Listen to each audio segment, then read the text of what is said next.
Hi, everybody. Welcome to the Hallmarkies podcast and happy Hanukkah early. Hanukkah's later this month, but we're talking about the Hanukkah movies right now on the podcast for 2024 on Hallmark Channel. It's going to be a lot of fun. And of course, I got to have Stacey Agdern here. Stacey, thanks so much for doing this. Hey, Rachel, thank you so much for having me. I love watching these movies and talking about them with you. And just, yeah, no, it's one of my favorite traditions about the holiday season. So I always look forward to it as well. And there were people that were asking, why didn't you talk about Leah's, last week? And I'm like, no, we got to do that with Stacey. Hold on. Absolutely. But how have you been? I've been good. It's been very, very busy. Had a book release and things have been nuts. So, but good. Yeah, we'll talk a little bit more at the end, a little more about the book, but why don't you just at least tell people the name and maybe a second about it? So the DRIEDL Disaster came out on December 5th. It's the story of a small town mayor who has to somehow manage to pull together the Hanukkah festival proposal that was given to her by a completely confused individual, alongside a fixer who comes in to help. Yes. Shenanigans ensue, and it's a great fun. Yeah. It's great fun. It's a lot of fun. I just finished it this morning. Yeah. Well, let's dive into these movies and give our thoughts.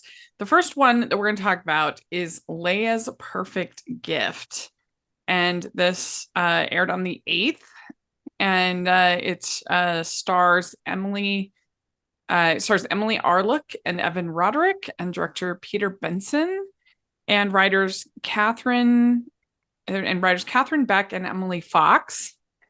And the summary is Leah is a bona fide lover of Christmas, the trees, the ornaments, the eggnog, but she has always admired the holiday from afar because she's Jewish, though her family celebrates Hanukkah.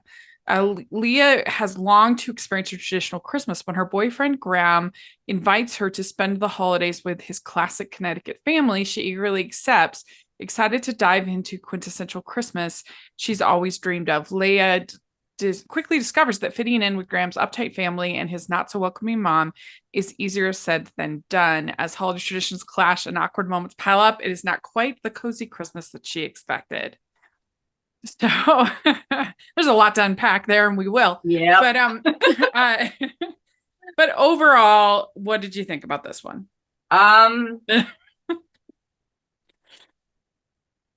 So I think one of the best things I can say about it is if we think about the interfaith movies that Hallmark has done over the years, I think it's an interesting jump. Like if we go back to Double Holiday and Holiday Date, the focus, and even Love Lights and Hanukkah, the focus was on Hanukkah as kind of this strange thing and these strange people. Whereas this time it was interesting to see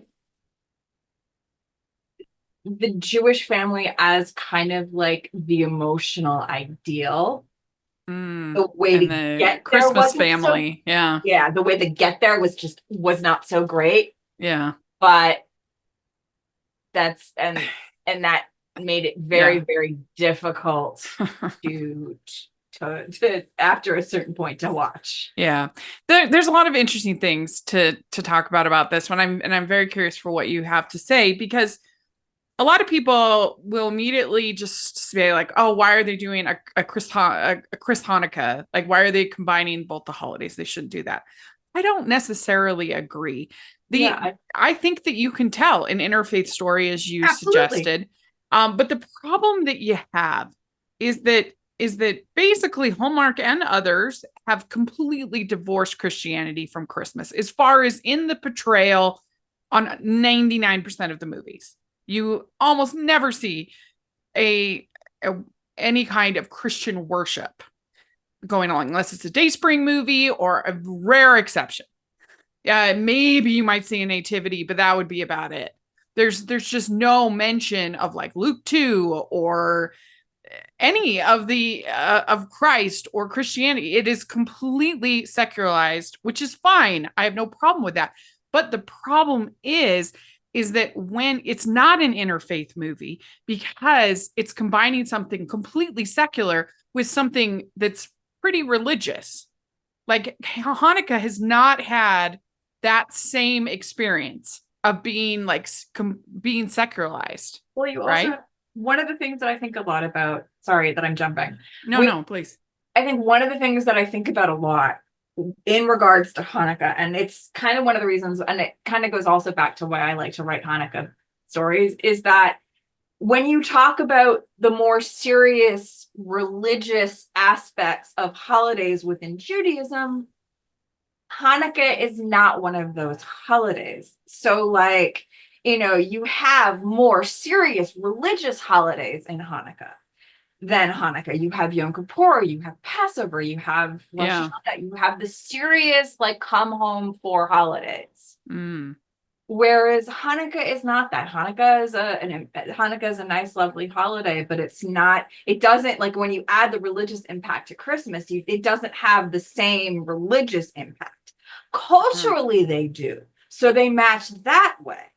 But they haven't, it may not be as religious, but it's not as secular either as Christmas has become. Would you agree? Well, I mean, I think it's coming from a completely different place, because Hanukkah doesn't have, like, if the holiday in question that was interfaith was like Passover, like if it was a Passover Easter kind of movie, then you'd have like interesting conversations about like the holiday. Like there's like they're closer. Yeah, exactly. Because Easter has not been as secularized. Exactly. Like the candy and the bunny and things like that, like, are not as, like, it's still 90% a religious holiday. Whereas because even though Passover looks very secularized, it's not, because it's home. It's a service. Like the Haggadah is a book, is a prayer book, right? Yeah. So like it's literally a prayer. Like every single section has a prayer. It's a whole story. It's a whole thing. It's like religious to the, like, it's religious. So like you have a different conversation when you're talking about religious levels for Passover, Easter. Whereas you're right. Christmas that Leah is looking at, and Jean Meltzer, actually, we were talking about this, and Jean Meltzer's The Matzo Ball, she does a really great job of kind of talking about this Christmas idealism. And it's because, like, it's because it's like seen as this, like, in some ways an ideal in a lot of ways. Like, you have these, you can have these people, you can have these characters who are like, I love Christmas, even though I don't celebrate the holiday. Because there's no sense that this mother, this Barbara Niven character, that she is a Christian in any real sense. The only moment is the fact that she has a nativity. And one of the funnier lines in the movie is when Leah sees, oh, look, a sheep or a lamb or something, like, isn't that cute? Like, that was one of the funnier moments. But other than that, there's really no sense of like Christianity versus, if that being part of the two cultures clashing at all, or this being an interesting transition. There's no sense of that at all. And I think that's what makes, I have no problem with telling it's countdown to Christmas. It's Christmas is what we're primarily telling Christmas stories. So I have no problem with a Christmas and a Hanukkah story together in theory, and it can work, and we've seen it work in the past.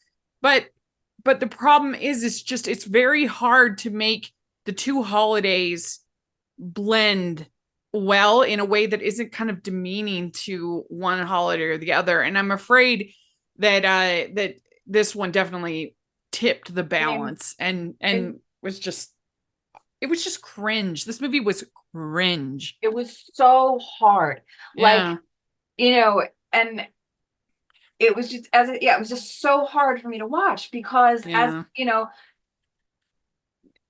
because the hostile environment that like it was extremely hostile. Yeah. Well, the For other problem with it is that it just wasn't funny enough. Like Barbara Niven has played characters like this before. yeah, she wasn't In she a, in Holiday Date? Wasn't she the mother in Holiday Date, or was that someone else? I'm not sure, but uh no, Okay. I don't think that was her, but I could be wrong. I the one she's most famous for is playing Marcus Rosner's mom in A Christmas Detour. And Yeah. so when Candace goes there, she's funny. So yes, she's like ridiculous, but like she's drinking all these green drinks and doing all this like over the top like yoga all the Yeah. time, and so you're laughing, but there was almost nothing in this Yeah. character that was funny, and so you're This just kind of like uncomfortable. yeah, like I was literally with Leah in the bathroom 90% of the time in this movie. Yeah. Like literally, I was like, oh my God, like how can she do this? Like, what is she doing to herself? Like, why Yeah. is she even with Like, this guy in the first place? And he's not, like the whole thing was just yeah, like if they had just found something funny, like even with the cooking thing. So if they had found a way to make her like super, like maybe she is running a cooking club and she's like super over the top about it, or just I'm just saying like something that's making you laugh. And yeah, so you enjoy it, because what the reason why comedies work is they take the everyday, the ordinary, and they up it just yeah, a little bit, and that makes you laugh because you're like, I know just a situation just like that, or I had something just like that. It happened to me or my family, and it was and it makes you laugh because it's pointing out the silliness of our everyday lives, yeah. and that's what's funny. And Or so like you can even sorry. no, I'm just saying because nothing was funny, it just made it so uncomfortable and you're just not enjoying the experience, which is the point of a Hallmark movie. Nope. It was like it was literally like every little thing that could happen to her did.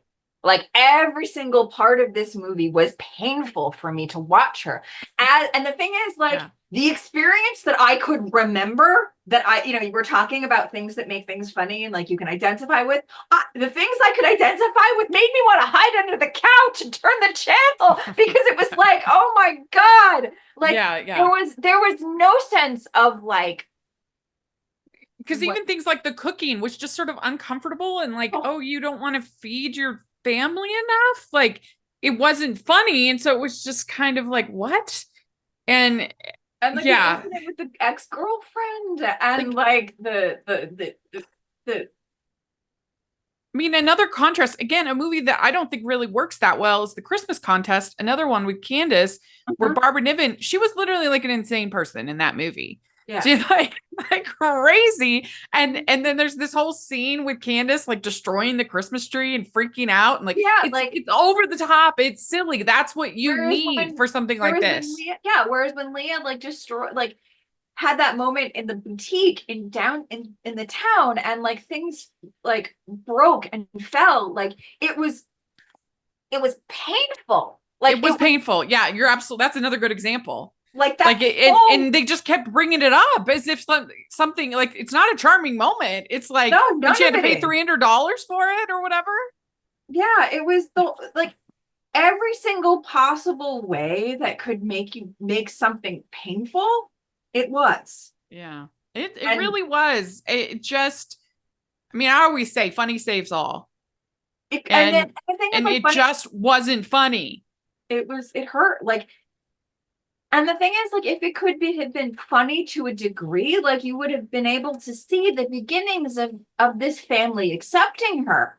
Yeah, But it wasn't there at all. yeah. It also makes the ending feel completely hollow Oh my God. because like Like out of freaking nowhere. I was like, my God. I was like, I literally wrote, like all of a sudden she what kind of likes her and we're manipulation are we cheering to for this believe? relationship when we've Yeah, been what? like what kind of manipulation are we to believe went on behind the scenes? Like literally, like Yeah. it was like the conflict was front end so painful that the back end felt like, what the heck? Yeah. like the Yeah. last like 20 minutes, but like, what? Ho, ho, ho. We'd like to take a second and thank our sponsor for this episode of the podcast. It's the Hallmarkies Patreon. Do you love Hallmarkies podcast, especially at Christmas? Do you enjoy the holiday previews, recaps, interviews, and bonus episodes? If the answer is yes, please consider supporting the Hallmarkies Patreon. We need your help to do what we do both during the Christmas season and all year round. But not only do you help a podcast led by strong, independent women by becoming a Patreon, you get to become a part of the Hallmarkies family. Starting at only $2 a month as a patron, you will have access to our Facebook Patreon group where we talk about the movies, shows, and more all year. We also have many monthly patron watch-alongs with guests like Lacey Chabert, Natalie Hall, Paul Campbell, Mary Lou Henner, and more, giving their behind-the-scenes details of their films. As a patron, you also have the chance to provide input into the podcast and even join us at different tiers. So this Christmas season, spread some cheer to the Hallmarkies Patreon and become a member today. You won't regret it. Go to patreon.com/Hallmarkies to learn more. That's patreon.com/Hallmarkies. So she gives, well, it starts out with her family and there were some like fun celebrations of Hanukkah. The shredding the potatoes by hand is evidently, is that true? You got to do it by hand? Yeah. So it depends on the traditional family. It depends on the family. Everybody has different traditions. Like people make latkes differently. Mine discovered the food processor a while ago. We saved the the chopper and the hand chopper for the charoset and Passover. But yeah, like I can understand why you wouldn't want to use like pre-shredded potatoes, but I don't really see what would be the difference between food processor and hand grate. Some families, it depends. It depends on the family tradition. Like, yeah, how close do you want to make it feel like homemade? How close? Because I think they had some like preservatives. Or what's the tradition? Like, when did they start making latkes? Did they start making latkes during a time period where people were looking for convenience, or did they hold the recipe back further? Like, or did they read the recipe out of someone's book and like where did it's all about where the recipe came from. Like my grandmother's chopper comes out for charoset. It does not come out for Hanukkah. My mom's food processor, however, comes out for Hanukkah. It all interesting. Literally, one year the blade that my mom's food processor uses to make the latkes was actually like a recall. Was it recalled? Yeah, it was like recalled one year, and it was like a whole thing. And I was like, oh my God, how are we going to make the latkes? But yeah. Well, so she's going to visit his family. She's really excited. And I think the summary actually kind of overstates. Like she's looking forward to it, but the summary makes it seem like she's like obsessed with Christmas. Well, I mean, like, it's one of those like, oh my God, there's this thing that I've seen all of my life. Yeah. That, the television shows, the music on the radio. I want my own tree. I want all these things. I want this Hallmarkian version of Christmas. That's what I've been seeing all of my life. And I've wanted it so much for all of my life. And I'm finally going to have it. And it's going to be like the movies that I watch. And I'm so excited. I mean, she's excited, but I wouldn't say she's obsessed. Well, as I said, I just feel like this summary, that kind of obsession, like, I know, as I said, like, I know people who are. I just felt like she was like curious and and kind of excited, but not like she's obsessed with Christmas or something. I don't know. I feel like the summary kind of overstated it, but anyway. Yeah. I mean, so then they spend 6 hours decorating the Christmas tree once they get there, and there's an app that helps you hang ornaments on a tree, and there were supposedly 4 quadrants of the Christmas tree, and I'm like, that is not how you decorate a Christmas tree. The way that you decorate a Christmas tree, here's the secret, everybody listening. The way you decorate a Christmas tree is you want to start deep in the very deep of the branches. You put just something, usually just something like monochromatic, deep down. It makes such a difference if you have it just makes everything look so much more lush and full and just better.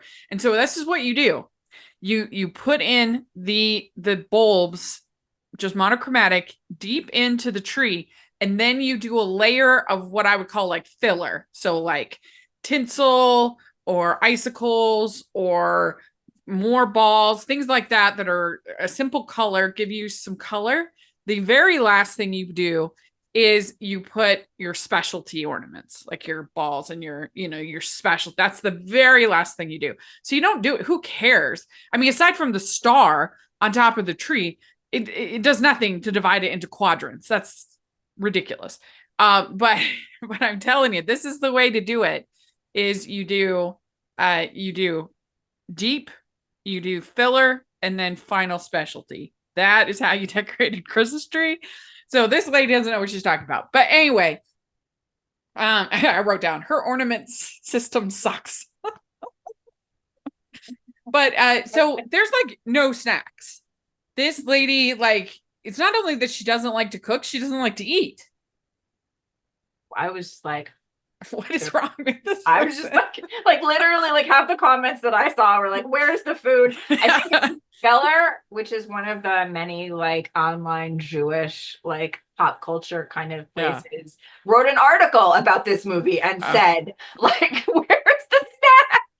Like, most people, if they have guests coming, are going to try to do at least nominal things to make the guests happy, or to make your son happy and make the guest happy. And so having like some food people can eat is just would be logical to have. And evidently, and the only food that they have very conveniently is the ingredients for mac and cheese made with Campbell's soup. Yeah. And so he makes this whole thing, Campbell's soup. And then right after it's like, this program was sponsored by Campbell's soup. I'm like, no kidding. It was so funny. Like, I have a comment about that for later. Yeah. It was so funny. And I was just like, yeah, okay, sure. And it's such a shame because I really like both these leads. I mean, they've been talking about younger leads. Evan Roderick is definitely one of their kind of hottish younger guys. And Emily Arlick, I liked her. She was good. Yeah. I have it just was complaints about the cast. It's not their fault.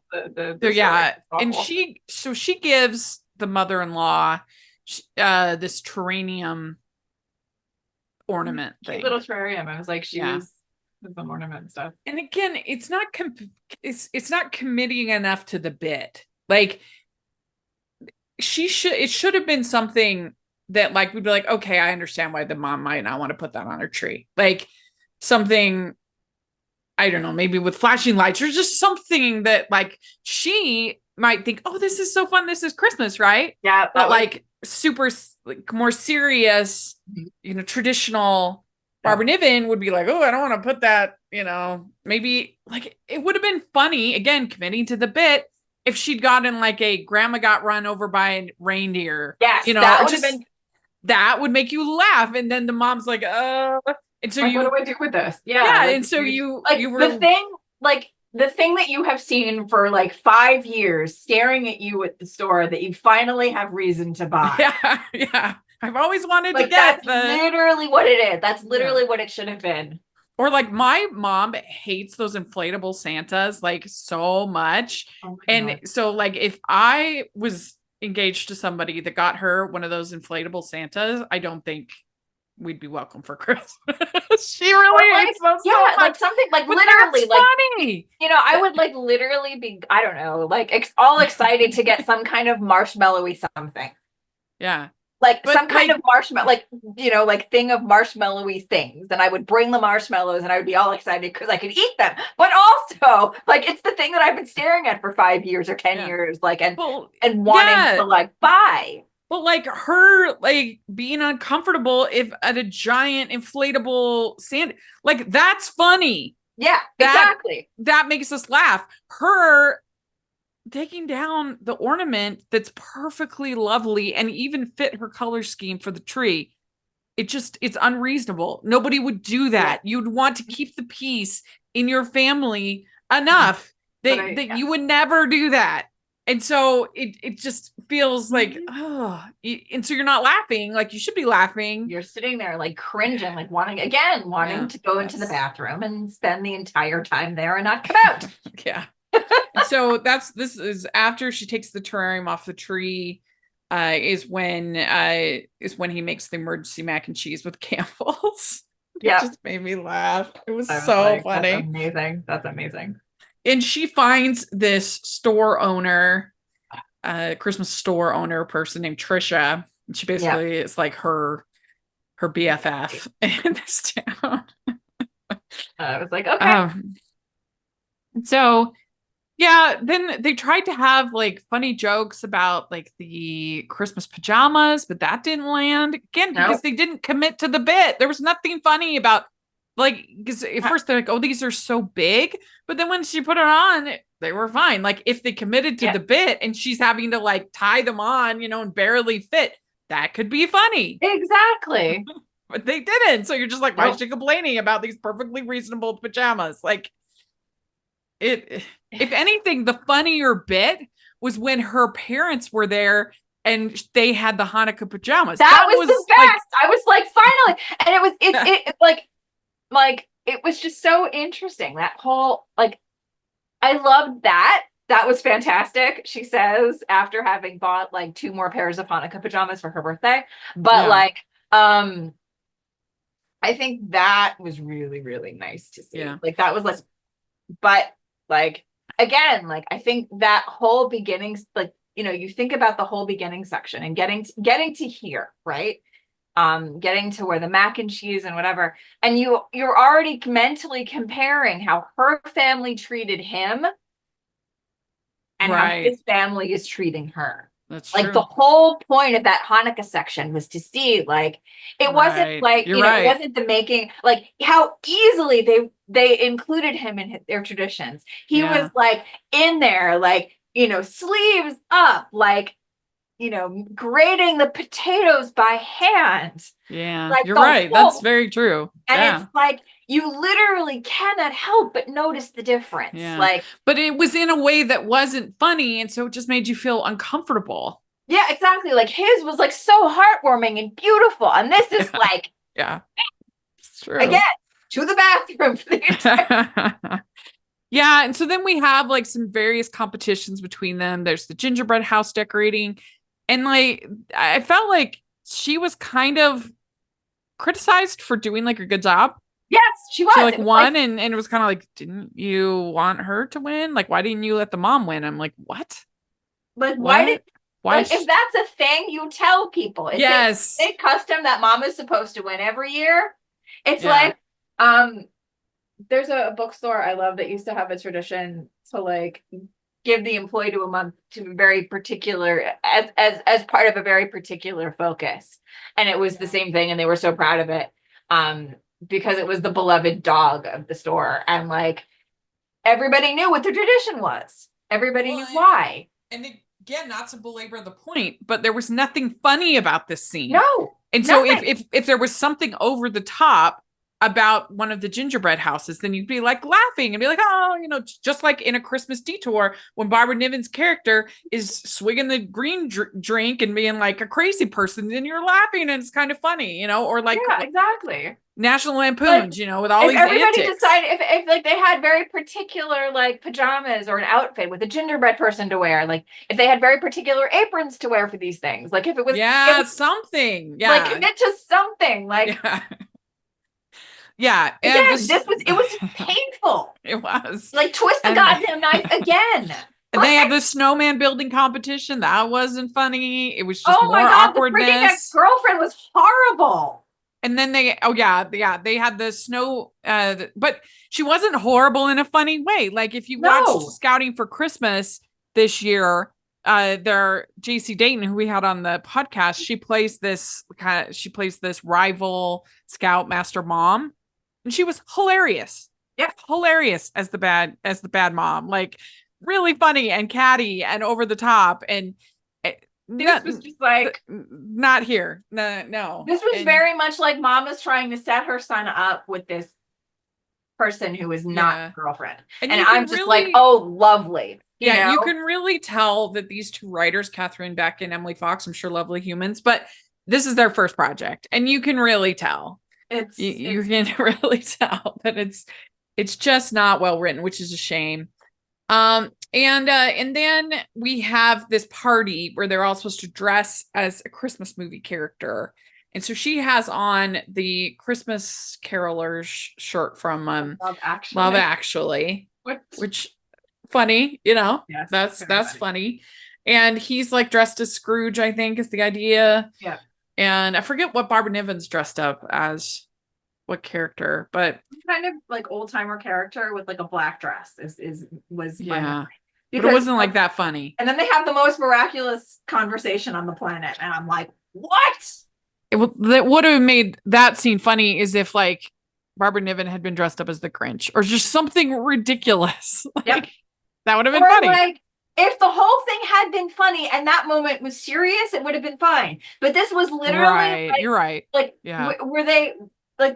were they like bringing this to like, I don't know, another, like, was this not supposed to be funny? Like, because this is the No. whole like angry and then all of a sudden like the heartwarming moment and you're like, I don't care. The only funny part about that scene was the Die Hard joke. Like, why are all Yes. these men in tank tops?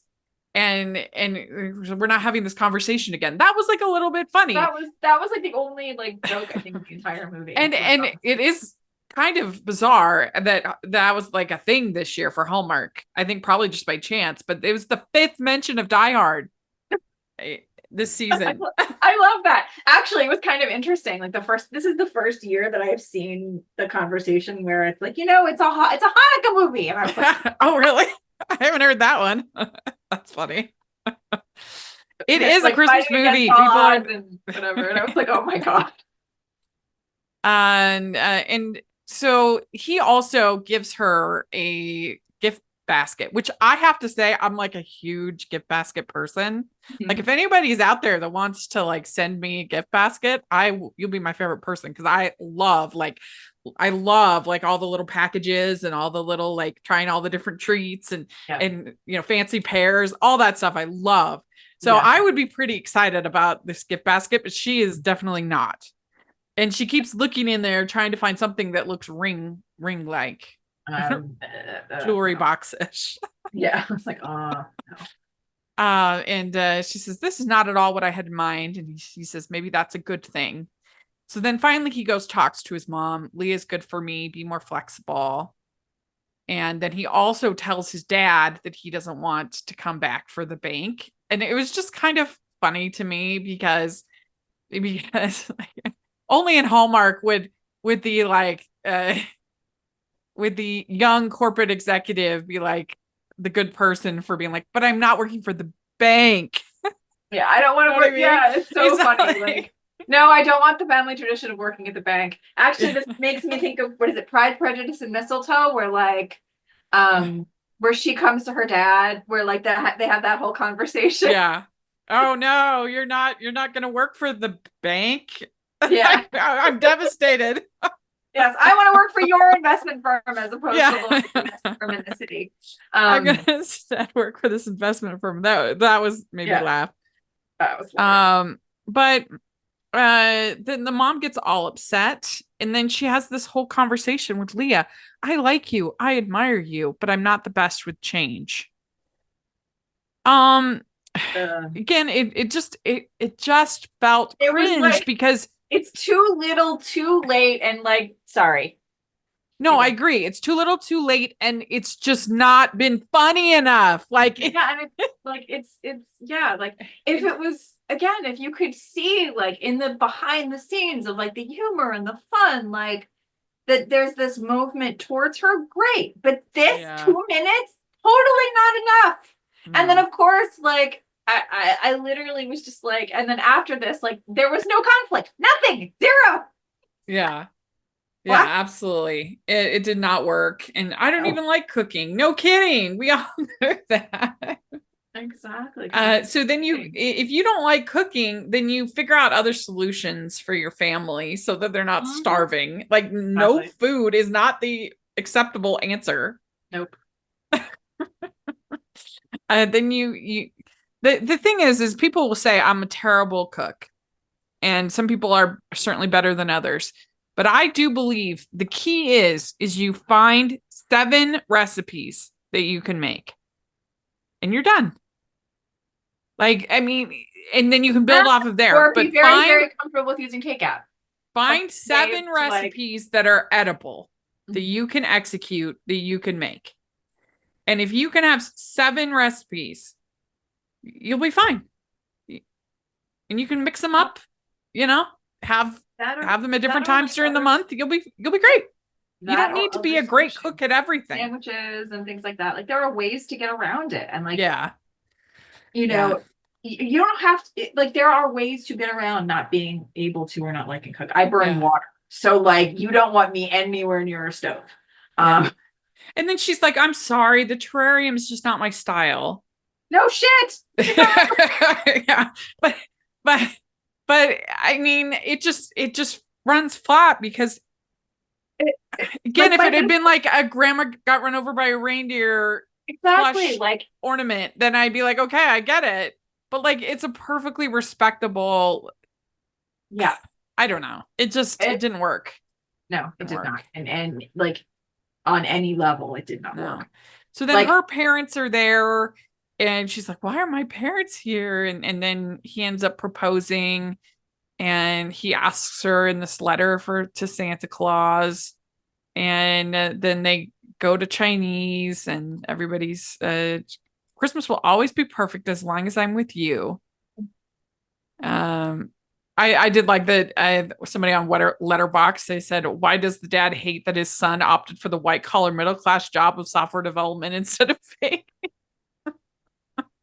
It's true. Well, it's like, but it's also like that, like I understood is kind of this like family tradition, like that was his father's idea of family tradition. Like, the way that he dealt with apps was like, I like most people deal with books. Oh, I have a book idea. Oh, you know what I mean? Like, it's that sort of. Yeah. It's not like, though, he decided to be like I don't know, a jazz musician or just something like totally different, So it's kind of funny. But it's still like the same like idea of like a family tradition. That's like the one thing I understood. Like, okay, fine. Like, the joke between them every year. Yeah.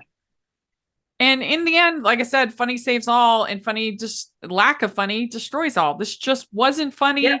It was so uncomfortable. Yeah. I just wanted it to be over. And so, I mean, I would give this one a 1 because I like the actors, but that's about it.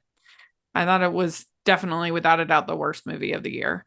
Yeah, I would say just because I can see the progress over the year, just because I can see the progress within interfaith movies over the year, and just because like the way that it ended was with like her family had a really nice emotional arc, and I liked how her family's like tradition was preserved at the end, I would give it a 1.8. Good. All right. And if I really think Hallmark, if you're looking to do these movies, you should listen to every single recap of the Hanukkah movies that we have done, because there's good stuff in there. There's good guidance. Yes. And you can make them better. We'd like to take a second and thank our sponsor for this episode of the podcast. It's the Hallmarkies merch store.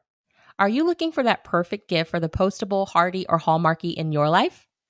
What about getting that t-shirt or hoodie that will help you stand out at your next holiday party? Now is the time to check out the Hallmarkies merch store. Full of festive designs by artists like Jessica Miller, Carrie from Hallmark Comics, and more. You can even have more than just shirts, but totes, cell phone cases, notebooks, mugs, and more. And it isn't just Hallmark. We have designs for Anna Green Gables, Man from Snowy River, The Nanny, and more. Every purchase at the merch store goes to help support the podcast and allows us to make the great content you know and love. There are frequent sales, so go to tpublic.com/stores/Hallmarkies or see the link in the description. That's tpublic.com/stores/Hallmarkies. Let's talk about happier things. Let's talk about Hanukkah on the Rocks. This stars Stacey Farber and Darren Kagasoff. Directed by Sean Garati and written by Julie Sherman-Wolf, who was just our guest for our Patreon Q&A for this month. to have Julie on. It was so much fun. So if you want to be part of really cool experiences with talent, then you should check out the Patreon. We sure appreciate it. But let's the summary for this one. It's 1 week before Hanukkah, corporate lawyer Tony finds herself unexpectedly unemployed and questioning the career she's dedicated years to. As she helps her bubby prepare for the holiday, she embarks on a quest across Chicago to find the last box of coveted Hanukkah candles. Her search leads her to Rocky's, an old town bar, where she encounters Jay, a charming doctor from Florida, his grandfather Sam, and a cast of quirky regulars who make her rethink everything. I'll just leave it there. It's a long summary. But so what did you think about this one overall? I loved it. Mm. I absolutely loved it. We're also in the category of watching Hanukkah movies, discussing things I never ever thought I'd see discussed in a Hallmark Hanukkah movie, but there they were, and I loved it. I love the feel of it. I love the story. I love the characters. I loved it. Yeah, I really enjoyed it. I did feel like the conflict at the end really fell flat for me. I'm like, why would anybody care that she didn't tell them that she had been fired? Like, the idea that you'd be like offended by that is absolutely absurd to me. And that he would be like that it would be some kind of conflict that Sam owned the bar, the building, like that it was some kind of like expose, like who cares what property people own? Like, I just felt like that I didn't need that conflict. I didn't care about that conflict. I didn't, but it was relatively brief. So it wasn't a huge problem for me, but that would be my only like feedback on this movie is I felt like there's no world where her parents would be upset with her and offended that she didn't tell them for a week that she lost her job. I mean, I don't know. It depends on like the relationship you have with your parents, right? Like if like you have the relationship with your parents, if they expect to like hear about stuff and be trusted and like, and like told about things and like you have that close relationship with them, absolutely. Like, but whether they built that enough, I'm not sure. Like, I don't know. Like, I can't. Like, there was a lot of telling it. There was a lot of telling about that aspect of the relationship. I'm not necessarily sure as much of the showing, if that makes any sense. Like, I don't know. I just felt like that was not reasonable for them to respond that way. I mean, I feel like 99% of people would be like, "Oh, so sorry you lost your job." Not like, "How dare you not tell me?" Like, what? I don't know. But I don't want to make that seem like a bigger deal than it was. No, but totally. That was the only thing I didn't love about the movie was like that little bit of conflict at the end. But for the most part, I really enjoyed it. Yeah. And it was better than I thought. I can't remember what I gave it in the preview, but it's because it has a really good script from Julie. I mean, that's where it came through. No, really loved it. I love the feeling of it. I love the story. And I tell you, Mark Summers, not a bad actor. He was amazing. It was adorable watching him. I was like, oh my God. I thought he was like, and when he had to get emotional, he did a pretty good job. He was fantastic. Yeah. Like it was the cutest thing. And like, I love how they had him host like the dating part of it, like the dating game part of it. It's cute. Well, yeah, and when he's like, I double dare you, that was funny. I laughed so hard and I had to explain. I was like, okay, so I ended up being home for that night and I had to explain to the people I was watching the movie. I was like, okay, so this is the story. Yeah. So basically, the guy's character, he is there to try to convince his grandfather Sam to come down to Florida. His family's down there. And they wanted to, take care of him, which is like reasonable. Yeah. Understandable that they want to have him closer. He's getting older. But this is where his family is and where he lived with his wife. And we find out later that he literally owns the entire building. And so at the beginning, she's trying to get partner, which is incredibly demanding, trying to get partner. And then surprise, we're not going to give you partner, but we're going to fire you, which is brutal. That's brutal. There's a merger and she's fired. And there's this whole thing of these special candles, which I have to ask, is that a thing? Are there like special candles? So again, everybody has their own traditions about like, because the thing is like, look, these kinds of things, these kind of questions more come into play in terms of brand names during other holidays, like especially Passover, because that's where some stuff. But like at the same time, everybody has their own choices of what they like best. My family, like when confronted with this conversation, we're like, not those. We like the beeswax better because they don't drip. Okay. Well, they were saying that these were no drip candles. Which, no. But again, like I understand, but the thing is, like, when you have like a trusted brand, like there was like an issue a couple of years ago, again, with the beeswax candles and like factories, like there was a fire at a factory somewhere. I don't remember exactly the story, but like. So you bought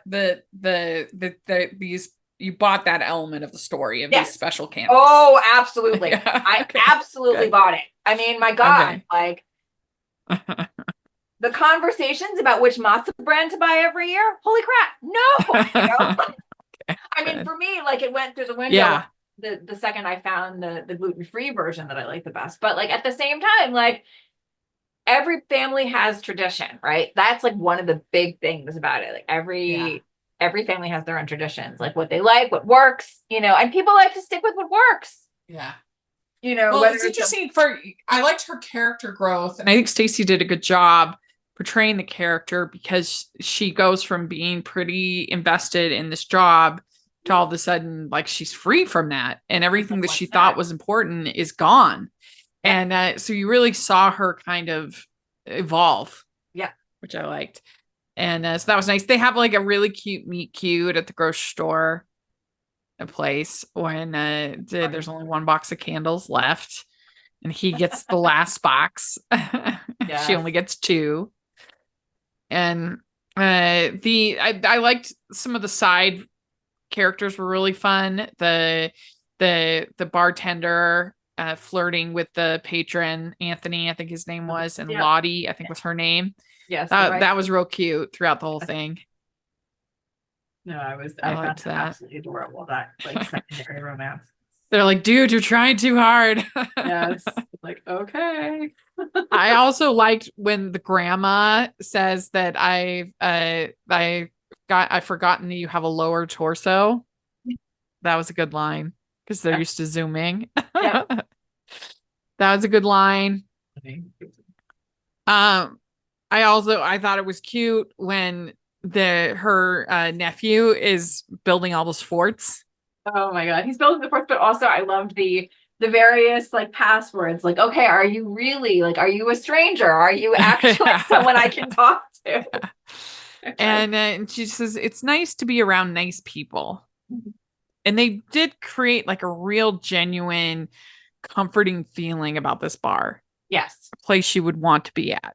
Very much so. And the bartender starts making all these different latkes, different recipes, and different things, and that was fun. Awesome. And different drinks, the Maccabee Mule, which I love. It was really, really cool. Watching this kind of Hanukkah bar fall into place right around the time where I found out very recently that the Maccabee bar, which was in New York last year, is going to be in New York this year, is already in Boston. And so I am excited to go back to the New York one. Because the atmosphere. So you know a bar kind of like this. Vibes. Oh yeah. I went last year with a friend. Like I'd heard about it the year before and I did not make it, but last year I went and it was amazing and so much fun. I liked the scene where she's knitting with her baba. That was funny. She's like, I don't know what I'm doing here, and it's all like falling apart. That was funny. And I liked the scene where she's helping the nephew read the Hanukkah story and pronouncing Maccabees, and Yes. and that's when they get this idea for Hanukkah happy hour with the Which- latkes and the. Yep. That was fun. So it turns out that Sam knows Bubba, Mm-hmm. knows her grandma. Which was, and it was funny because I said at the very beginning of the movie, before like we started to like explore the emotional arc that Sam was going to go through. I was Yeah. like, odds are he and Bubby are going to end up together at the end. Yeah. But as I said, that was before we started to explore Sam's emotional arc. I can still see it though. Oh, Eventually. maybe like in a year or so, Yeah. I would say, or like past Yeah. or like, mostly, yeah. So he's not in the right place yet. I don't think. Yeah. And I liked the line of there's a repair shop for menorahs. That was funny. And so she doesn't want to disappoint her parents. Mm-hmm. And it's really hard to change course once you started on a path. And that is very true. I know, and I was so unhappy in my work and my job. This was when I was in my late 20s. It's like at a certain point, I think if you stay long enough, you think I can't leave now, then all that misery will be for nothing. It's like you kind of feel like, oh, I can't leave now when it's just about to get good, when it's just about to be worth it. And all of that misery is going to be for nothing. And especially if you're talking about like she was almost about to get partner. So she could see the carrot was being dangled. She could see it. It was almost there.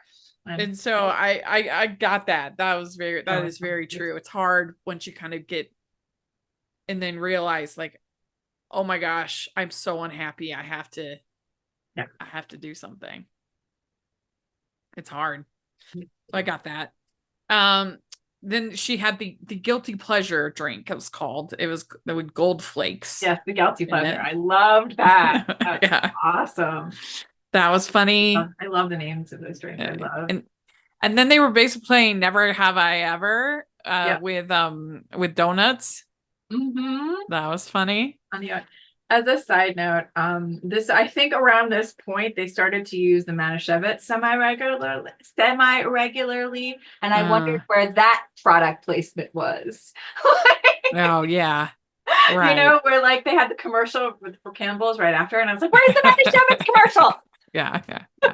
That's the wine, right? Yes. Well, okay. So no, actually, it's not just. Remember, we were talking about brands for Passover. That's one of them. Like they actually just did actually the interesting thing about Manischewitz, they just signed a deal with Brigham Young's quarterback. Oh yeah. I heard about that. It's like Manischewitz is a very large Jewish kosher brand. Wine is one of the things that they are famous for making, but it's not just like it's matzah, it's potato latkes, it's like soups, it's like the things that they produce like is a very wide and large variety. They are known for being a Jewish food brand. Okay. Got it. Well, so I was a little bit unclear. What was the whole thing with the cherries? What was going on? Was that just part of like cherries at the bar, or was that something specific to? Was that a Jewish? I think it was just cherries at the bar, right? Okay. I mean, like Shirley Temples, and like people for years, like talking about cherries, like tying them together, and all that kind of stuff. Because then he gets the cherry painting. Yeah, because he likes cherries. It's his. Because he likes cherries. Right. I wasn't sure if I like missed. It's not a very. If it were apples, or it would be like something else, then I could explain stories that tie to Jewish holidays. But cherries don't have a Jewish holiday tie. Okay, got it. But then she makes it looked like kind of an espresso martini, for the Hebrew.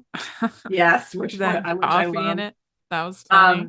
And that whole conversation at the store about the things that they make and the pronunciation, I almost lost my mind. Yeah. Because again, you think about things that usually are never discussed. I would never expect to see discussed in a Hallmark movie. That would be that. That would be that version for this. Yeah.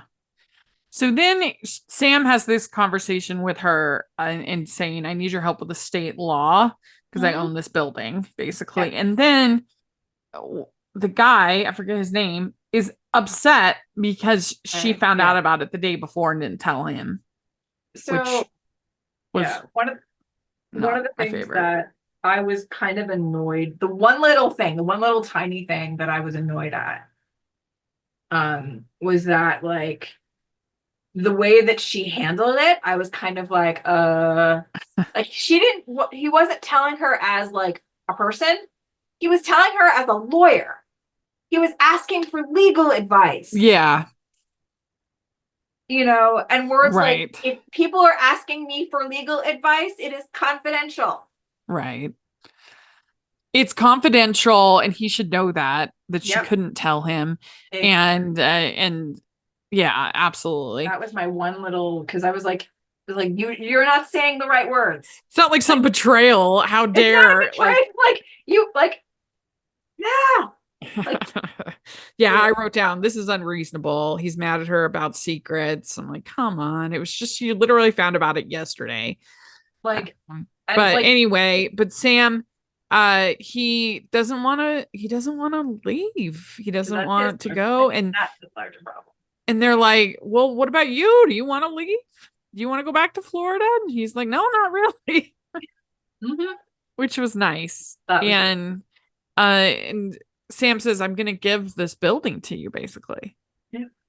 You know, so Sam says, I can still feel her, his wife. She's alive.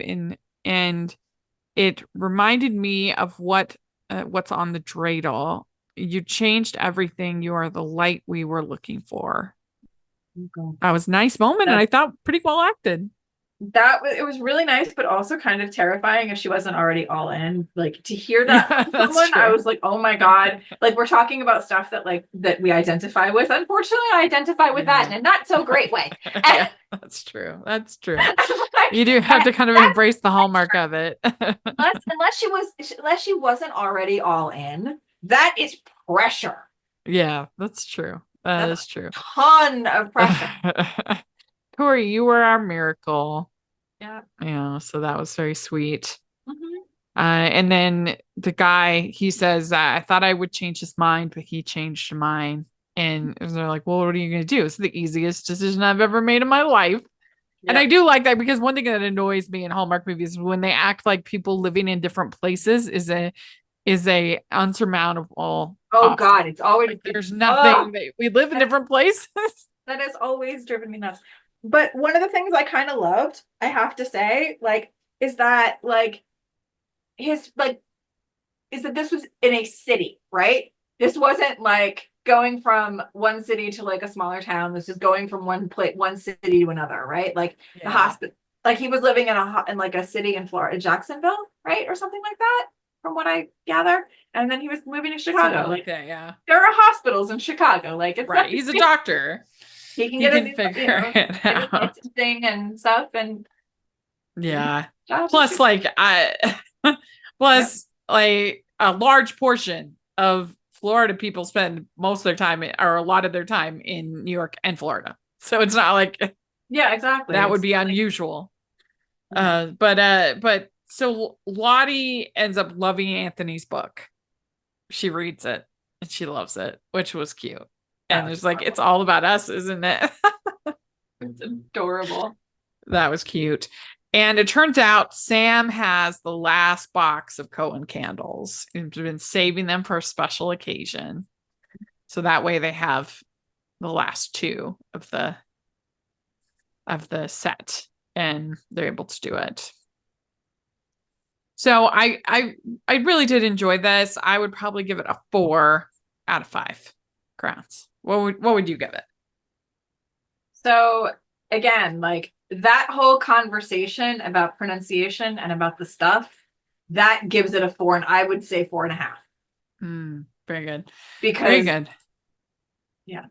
Well, let's talk for a second about your book. I want to leave on that. People make sure to check it out. We'll have a link we'll have an affiliate link in the description so people can check it out. But why don't you just talked a little bit about it, but how did you come up with this idea, Dreidel Disaster? So there are a lot of different things about it, but the first was an article I read in 2018 about the Washington Capitals after their Stanley Cup victory, how they donated a bunch of hockey sticks to a small town in Maryland. And the Chabad there, the Center of Orthodox Judaism, made a menorah out of these hockey sticks. And I said, this is fantastic. I have to do something with it. And then when I learned that one of my favorite hockey players, his parents celebrated his very famous win of an award, the same way my parents celebrated the publication of my first book, which was by sponsoring a post services dessert at the temple. I was like, that's why they do it. They donate the hockey sticks to the small town because one of the players is from there and his parents are involved in small town government. Great. But then where did the rest come? Well, the rest came from a lot of different places. And one of the places, which I may have mentioned before, is all of the movies that I have always ever watched about fixers. I think about Small Town Christmas with the company that tries to change the small town's Christmas celebration and has these various requirements for the next year's Christmas celebration, including the colors. I think about the movie where Jennifer Finnegan comes in 3/4 of the way through to try to convince the town to this thing and then decides not to. I think There's about some bad ones in that group. Yeah. I think about all of these movies and I'm like, I have this character who walked off the page in Love and Latkes, and I was like, I will bring him back and I will make him the hero. Yeah. But one of my favorite lines of dialogue in the book, it's very first, and 90% of the time, the fixer characters are A, unfamiliar with the town, and B, unfamiliar with the holiday being celebrated. And I am like, this is different. And so I wrote a series of lines of dialogue in the mayor's office between the fixer from the next town, from a couple towns away, and the mayor. And it is hilarious. And I was just like, my response to all of those movies where these fixers don't know anything. And the mayor's response is hilarious. Would you say that this is enemies to lovers? I would say it's an alteration of it because she thinks he is representing the team who messed all of this up. He is not. He wants to fix things genuinely. So she may think they are at cross purposes, but they are not at cross purposes. Mm-hmm. Right. That makes sense. So miscommunication. At the very misconceived notion, preconceived notion at the beginning of the different sort of places where they're standing. It's just a really cool thing. Well, it was very fun. What would be your final pitch to people listening, to the Hallmarkies listening? They'll like this book. They should check it out. So The DRIEDL Disaster is a Hanukkah book. That's my love letter to Hallmark fixer movies. It's a love letter. You can actually spot a couple of bits of afikomen to some movies like Pride and Prejudice and Mistletoe, and the Christmas tree and their Christmas tree party in the book. But more specifically, it's a beautiful story about the right celebration at the right place at the right time, and how all of these beautiful elements come together and create a Hanukkah miracle. Yeah, very good. Very good. Definitely everybody should check it out. It's in the affiliate link is in the description. You should take a look and let us know what you think of Leah's Perfect Gift and Hanukkah on the Rocks. We want to hear your thoughts in the comment section. What do you think about this overall discussion that we had about this merging of Hanukkah and Christmas and the way the different holidays are portrayed. And I'm really curious to know people's thoughts on those things. So please share it in the comments or on Twitter. And Stacey, how can people follow you if they want to follow you on socials? S Agdern on Blue Sky, Threads, and Instagram and TikTok. I am still NY Stacey on Twitter, not as much, but if you tag me, I will see it. And StaceyAgdern.com is the website. Stacey A. Agdern on Facebook. Great. And you can find me at Rachel's Reviews, all over social media, iTunes, YouTube, and on Rotten Tomatoes. Check that out. Also, make sure that you're following the podcast, Hallmarkies Pod, Hallmarkies Podcast, all over social media. And if you are listening on iTunes, please leave your ratings and reviews. That really, really helps us a lot, especially during this time of year. And if you are watching on YouTube, please give the video a thumbs up, subscribe to the channel. We appreciate that so much. We have our Patreon group. Like I mentioned, we just had a activity with Julie Sherman Wolf. We had some of our best attendance we've ever had. It was really fun. Lots of great commentary and questions and behind the scenes for these things. Our next one is going to be real fun. You're going to want to be a patron, participate. Any level of patron can participate in the events. And then we have our merch store where we have tons of fun designs in the merch store. And we've got a bunch of holiday movie new designs. We even have Die Hard because it's a Christmas movie. We got it in the merch store. Please check it out. We'd really, really appreciate it. And thanks so much, Stacey. And I wish you a very happy Hanukkah, everybody. Bye. Bye. Yay.